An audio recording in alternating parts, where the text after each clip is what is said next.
হে জান্নাতীরা, জান্নাতে আসার পরে তোমাদের সব স্বাদ কি মিটে গিয়েছে নাকি? সব চাহিদা কি পূরণ হয়ে গেছে নাকি? আমি আল্লাহ রাব্বুল আলামিন কোরআন শরীফে যা যা বর্ণনা করেছিলাম তা তোমরা পেয়েছো কিনা? সব জান্নাতীদের উত্তর একরকম হবে না। এই দুনিয়াতে থাকা অবস্থায় আব্দুল কাদের জিলানী রাহমাতুল্লাহ আলাইহি তিনি বলতেন, जन्नत व दोज़ख से या रब क्या करो, जन्नत व दोज़ख से या रब क्या करो, आरज़ू है मैं तुझसे देखा करो, आरज़ू है मैं तुझसे देखा करो। आय अल्लाह रब्बुल आलामीन, जन्नत और जहन्नम तो আমি চাই না, যতক্ষণ পর্যন্ত তোমার সাথে আমার দেখা হবে না, তোমার দিদার যতক্ষণ পর্যন্ত আমার নসিব হবে না, ততক্ষণ পর্যন্ত আমি আব্দুল কাদের জিলানী জান্নাতে গেলেও আমার কলিজা ঠান্ডা হবে না। সুবহানাল্লাহ। এই তো আল্লাহর ওলিদের অবস্থা, এই তো আসলে ইমানদারের অবস্থা। ইমানদার জান্নাত যত বেশি চায় তার চাইতে বেশি তারা আমার আল্লাহকে চায়। জান্নাতে যাওয়ার পরে আল্লাহ রাব্বুল আলামিন দিদার নসিব করবেন। আল্লাহ নিজে কোরআন শরীফে সূরা কাফের শেষ আয়াতে বলেছেন, فمن كان يرجو لقاء ربه فليعمل عملا صالحا ولا يشرك بعبادة ربه أحدا। এই দুনিয়ায় যারা ভালো ভালো কাজ করবে আর শিরিক মুক্ত কাজ করবে, নেকামল হতে হবে শিরিক মুক্ত। এই পৃথিবীতে আল্লাহ রাব্বুল আলামিন যত নবী রাসূল পাঠিয়েছেন সবার ব্যাপারে আল্লাহ কোরআন শরীফে একখানা আয়াত ঘোষণা দিয়েছেন, ওয়ালাকাদ বা'আসনা ফি কুল্লি উম্মাতির রাসূলান আন ই'বুদুল্লাহ ওয়াজতানিবুত তাগুত। এই পৃথিবীতে যত নবী রাসূল এসেছেন দুটি জিম্মাদারি দিয়ে আল্লাহ রাব্বুল আলামিন নবী রাসূলদেরকে পাঠিয়েছেন। এক নাম্বার জিম্মাদারি হচ্ছে পৃথিবীর মানুষদেরকে তারা জানিয়ে দেবে ইবাদত করতে হবে একজনের। জবান খুলে বলেন তিনি কে? দ্বিতীয় নম্বর কথাটা ভালো করে লক্ষ্য করে আমরা আল্লাহর ইবাদত করি, ঠিক আছে, কিন্তু আল্লাহ বলছেন ওয়াজতানিবুত তাগুত, যারা তাগুত তাদেরকে বর্জন করতে হবে। আল্লাহ দুটি কথা বললেন। কোরআন শরীফ যদি মানতে হয় তাহলে কি অর্ধেক মানবেন না পরিপূর্ণ মানতে হবে? হ্যাঁ, পরিপূর্ণ মানতে হবে। আল্লাহ কোরআন শরীফে সূরা বাকারায় আরেকখান আয়াতে কারিমায় বলছেন, ইয়া আইয়ুহাল্লাযীনা আমানু দুখুলু ফিস-সিলমি কাফা। আল্লাহ বলছেন, হে ঈমানদারেরা, ইসলাম অর্ধেক মেনো না, ইসলাম পরিপূর্ণ মানো। উদখুলু প্রবেশ করো, ফিস-সিলমি কাফা আইতামা, ইসলামের ভিতরে তোমরা পরিপূর্ণ প্রবেশ করো। নামাজ যখন আমরা পড়ি, নামাজ পড়তে গেলে মনে করেন এশার নামাজ 4 রাকাত, 3 রাকাত পরে যদি কেউ বলে আমি আর নামাজ পড়বো না, আমার 3 রাকাতের সওয়াব হবে। সওয়াব কি হবে আসলে? ওযুর ফরজ কয়টা বলেন তো? কয়টা? 4টা। আমার দেশের অনেক মানুষেরা গোসলের ফরজও জানে না, ঠিক কিনা বলেন? কুলি যে করতে হয়, নাকে যে পানি দিতে হয়, ওইটাও অনেকে জানে না। আহারে, মুসলমান হইছে, এই জন্যই তো কোরআন শিখতে হবে। তলাবুল ইলমি ফরিয়দাতুন আলা কুল্লি মুসলিম, আপনার জন্য ইলম শিখা ফরজ। না শিখলে তো আপনি জানবেন না, মানবেন কিভাবে? ওযুর ফরজ 4টা, আপনি যদি 3টা মানেন, আপনি 3টা মানলেন, আরেকটা মানলেন না। যে আমি মুখমণ্ডল পুরোটা ধৌত করলাম, আমি হাতের কনুইশ ধৌত করলাম, আমি মাথা মাসে করলাম, এবার পা ধোয়া দরকার নাই, শীতের দিন সামনে আসতেছে, পা ধোয়া দরকার নাই, যাই মসজিদে চলে যাই। বলেন তো ওযু হবে? কেন ওযু হবে না? তিনটা মানছেন, একটা মানেন নাই, হবে? হবে না। সেজন্য বিয়েতে সব কিছু রেডি হয়ে গেছে। একটা বিয়ের আয়োজনের জন্য লক্ষ লক্ষ টাকা খরচ করা হয়েছে, কিন্তু মেয়ের গার্ডিয়ান অথবা ছেলে একজন রাজি হলো না, বিয়েটা কি হবে? হবে না। সেজন্য আল্লাহ রাব্বুল আলামিন বললেন, ইসলাম তোমাকে পরিপূর্ণ মানতে হবে, আল্লাহর ইবাদত করতে হবে। কিভাবে করবা? ওয়াজতানিবুত তাগুত, তাগুত বর্জন করতে হবে।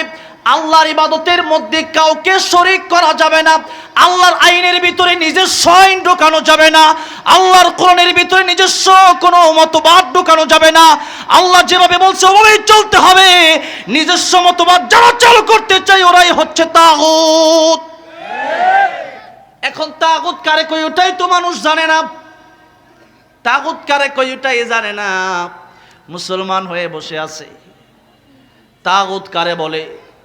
তাগুত বলা হয় সেই ব্যক্তিকে যে আল্লাহর বিধান নিজেও মানে না, আবার অপরকেও মানতে দেয় না। নিজেও মানে না, অপরকেও মানতে দেয় না। নিজেও নামাজ পড়ে না, অপরকেও নামাজ পড়তে দেয় না। নিজেও কোরআন পছন্দ করে না, আরেকজন কোরআনের মাহফিল করবে সেটাও পছন্দ করে না। আছে না নাই? কোরআনের আইন হচ্ছে আস-সারিকু ওয়াস-সারিকাতু ফাকতাউ আইদিয়াহুমা। চোর যদি চুরি করে তাহলে তাকে হাত কেটে দিতে হবে, এরকম আইন। মৃত্যুর খুনের বদলা খুন। আজকে আমাদের দেশে সেই বিচারগুলো নাই, এই জন্য দেশ ঠিক হয় না। কোরআনের আইন এই পৃথিবীতে যতদিন পর্যন্ত না আসবে পৃথিবী ঠিক হবে না, বাংলাদেশ ঠিক হবে না। আমাদের গাজীপুরে একটা ছোট্ট মেয়েকে ধর্ষণ করা হলো, একটা হিন্দু ছেলে ধর্ষণ করলো, শুনছেন না আপনারা? সেই ধর্ষণের বিচারের জন্য এত আন্দোলন কেন করতে হবে? ধর্ষণ করছে তো ধর্ষণের বিচার করেন। ধর্ষণের বিচার যদি আপনারা না করেন, এভাবেই যদি দেশ চলতে থাকে তাহলে দেশের শান্তি কোনোদিন আসবে না। সেই জন্য যারা তাগুত তাদেরকে একেবারেই বর্জন করে ফেলে দিতে হবে। তাগুত আল্লাহর বিধান যদি কেউ নিজেও না মানে, অপর কেউ না মানতে দেয় যে কোনো ক্ষেত্রে, তাহলে বুঝতে হবে সেই তাগুত। কারণ সেও যেহেতু মানে না, আমাকেও যেহেতু মানতে দেয় না, তাহলে তার মানে হচ্ছে আল্লাহ বলছে চোরের হাত কাটো। এখন আমাদের দেশে সিস্টেম হলো চোরে জেলখানায় দাও, এরপরে 2 দিন 3 দিন 4 দিন 5 দিন পরে চোর আরো বড় ডাকাত হয়ে বের হয়। কেন? ওই যে তলে তলে সম্পর্ক হয়ে গেছে। এই জন্য চোরের বিচার যদি কোরআন দিয়া করা হতো, বাংলাদেশে যদি 1টা 2টা 3টা 4টা 5টা হাত হতো বাইতুল মুকাররমের সামনে, পরের দিন চোর বাংলাদেশে খুঁজেই পাওয়া যেত না। এই জন্য কোরআনের শিক্ষা, কোরআন যারা মানবে, কোরআনের শিক্ষা যারা চালু করে দিবে, কোরআনের আইন আল্লাহ রাব্বুল আলামিন 500 আইন কোরআনে দিয়েছেন।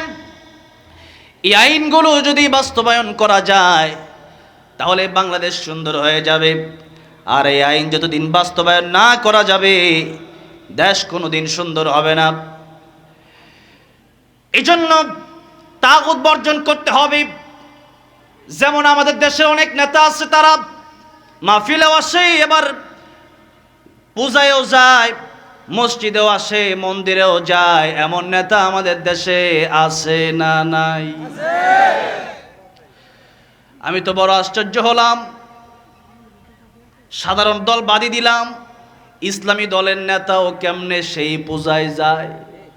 হ্যাঁ, আপনি বলবেন সে তো ইসলামী দলের নেতা।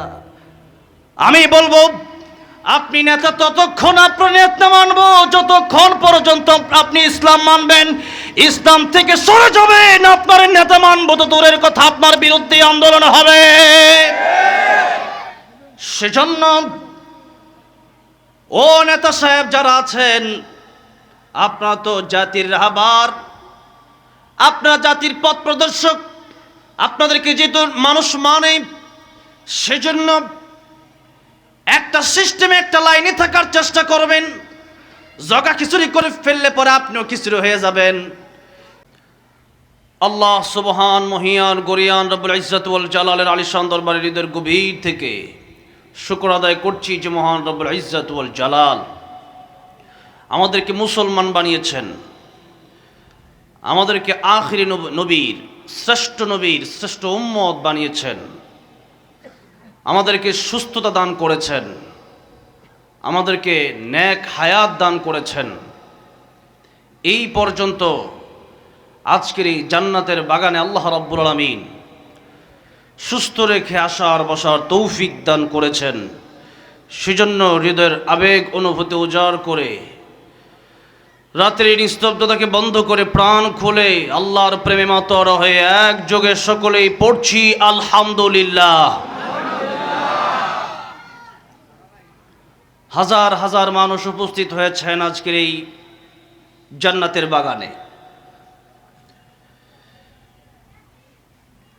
কোরআন প্রেমিকরা, আল্লাহ প্রেমিকরা যখন আল্লাহর নাম উচ্চারণ করে তখন হৃদয়ের গভীর থেকে মন খুলে ভালোবাসার সাথে তখন তারা উচ্চারণ করে। হযরতে বেলাল রাদিয়াল্লাহু আনহুকে যখন উমাইয়া মারত তখন বেলাল জোরে জোরে আল্লাহু আহাদ বলতেন। আবু বকর রাদিয়াল্লাহু আনহু 3 দিন বারণ করেছেন, বেলাল প্রতিদিন তোমাকে আমি বারণ করি যে তুমি আল্লাহ নাম আস্তে বলো। কেন? যে আল্লাহ জোরে বললেও শোনে, সে আল্লাহ তো আস্তে বললেও শোনে। হযরতে বেলাল বলছেন, আবু বকর আমি জানি আমার আল্লাহ জোরে বললেও শোনে, আস্তে বললেও শোনে, কিন্তু আমি জোরে বলে তো মজা পাই। আমাকে যখন উমাইয়া মারে আমি যত জোরে আল্লাহর নাম বলি আমার তত ভালো লাগে, আমি উমাইয়ার যন্ত্রণা ভুলে যাই। সুবহানাল্লাহ। এই জন্য ইমানদারের মতো আওয়াজ দিয়ে কি আরেকবার আলহামদুলিল্লাহ বলা যায় না?